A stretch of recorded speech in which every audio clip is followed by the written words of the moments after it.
22,500 के पुट पर 1,13,00,000 शेयर है, हाईएस्ट ओपन इंटरेस्ट है। ठीक है, ये आपके लिए 22,600 रुकावट का लेवल है ऊपर की तरफ। 1,20,00,000 शेयर कॉल्स में है और 1,09,00,000 शेयर पुट में है। 22,600 के ऊपर निकलकर टिकते ही शॉर्ट कवरिंग आएगी जो 22,700 725 तक निफ्टी को एक तरफा लेके जाएगी। वहां से मैदान खाली है 22,600 से 22,700 725 तक। सो मेरा ये मानना है कि अगर कोई बहुत एग्रेसिव ट्रेडर है, बहुत हिम्मत का काम हो, तो वो 22,475 का स्टॉप लॉस समझ के, यहाँ से 75 पॉइंट की रिस्क समझ के लॉन्ग कर सकता है निफ्टी। उसको लॉन्ग करना चाहिए। देखो बहुत दिनों बाद मैं ये राय दे रहा हूँ, क्योंकि आज क्या है, आज जो गैप से खुले ना, गैप से खुलने के बाद बहुत लोगों के 22,800 22,700 के स्टॉप लॉस ट्रिगर हो गए, पोजीशन हल्की हो गई। यहाँ से रिस्क रिवॉर्ड रेशियो फेवरेबल है आपके लिए। खोने को 50-75 पॉइंट 22,525 मिल जाए तो और भी बढ़िया। खोने को ज़्यादा नहीं है, 50-75 पॉइंट है, और आने में आपके लिए 22,725 से 22,800 तक की एक रिकवरी बनती है कम से कम। उसके बाद देखेंगे। तो मेरा ये मानना है बहुत एग्रेसिव ट्रेडर हैं तो आप थोड़ा नीचे में या तो यहाँ या फिर 22,500 525 के आसपास लेने की सोच सकते हैं। एक ये ट्रेड आपका बन सकता है निफ्टी पर। सवाल बैंक निफ्टी का जहाँ तक है, बैंक निफ्टी में आप देखिए 49,000 के नीचे आप जब तक हैं तब तक कमजोरी है। 48,500 के नीचे बंद नहीं होना चाहिए, जो 125 पॉइंट है। लगता नहीं कि होना चाहिए। 18 लाख शेयर वहाँ पुट में है। 49,000 के ऊपर भी आप बंद नहीं होंगे तो मेरा ये मानना है इसी रेंज में कहीं कहीं आप बीच में रह जाएंगे। तो बैंक निफ्टी को अभी छोड़ दीजिए, लेकिन निफ्टी मुझे लगता है कि थोड़ा सा रिस्क रिवॉर्ड रेशियो के लिहाज से फेवरेबल होता दिख रहा है। But in any case positional view तो कमजोरी का ही है। आज हम लाल निशान में बंद होते हैं। लगातार 14वां ट्रेडिंग सेशन होगा, 14 ट्रेडिंग सेशन कोई कम नहीं होता है। 14 ट्रेडिंग सेशन जिसमें एक दिन हम खाली 30 पॉइंट निफ्टी पे ऊपर बंद है, 30 पॉइंट कोई पॉइंट नहीं होता बोलने। सो इफेक्टिवली 14 सेशन से आप मार्केट ओवरसोल्ड हो रहा है अब इन लेवल के आसपास। जैसे जैसे आएगा नीचे 22,300 22,100 की रेंज में आए तो और ज़्यादा ओवरसोल्ड लगेगा अगर आए तो। बट मेरा ये मानना है कि और गिरने के पहले एक हल्की रिकवरी हो सकती है। अगर आप उसको ट्रेड करना चाहें लेके, आपकी मर्जी। नहीं, हमें तो हाथ ही नहीं लगाना, कसम खा रखी है, कोई बात नहीं, ऊपर आने दो। अच्छा लेवल देख के रिकवरी में फिर ऊपर में बेच देना।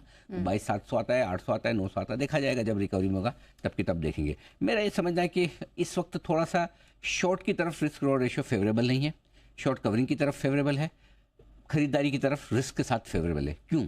एक और रीजन बता। धीमे धीमे आप डाउ फ्यूचर्स देखिए, जरा एक बार नजर डालिए। 300 पॉइंट अब डाउ फ्यूचर्स आपका ऊपर हो गया है।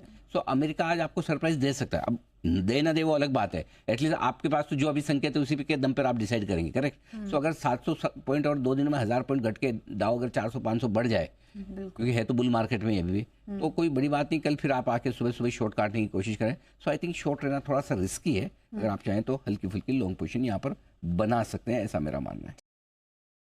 भारतीय बाज़ारों में जिस प्रकार का फ़िलहाल मूड माहौल अभी बना हुआ है, वो नेगेटिविटी तो आप देख ही सकते हैं। लेकिन भारतीय बाज़ारों में सबसे बुरा जो नेगेटिव असर पड़ा है वो पड़ा है एफआईआईज़ की सेलिंग का, क्योंकि जब तक एफआईआईज़ की बाइंग नहीं आती है तब तक भारतीय बाज़ारों में कोई भी तेज़ी तो बनती हुई नज़र नहीं आ रही है। और जिस प्रकार से एफआईआईज़ ने मूड माहौल बिगाड़ा है, वो देखकर अब लगता है कि भारतीय बाज़ारों के हालात इतनी जल्दी सुधरने वाले नहीं हैं।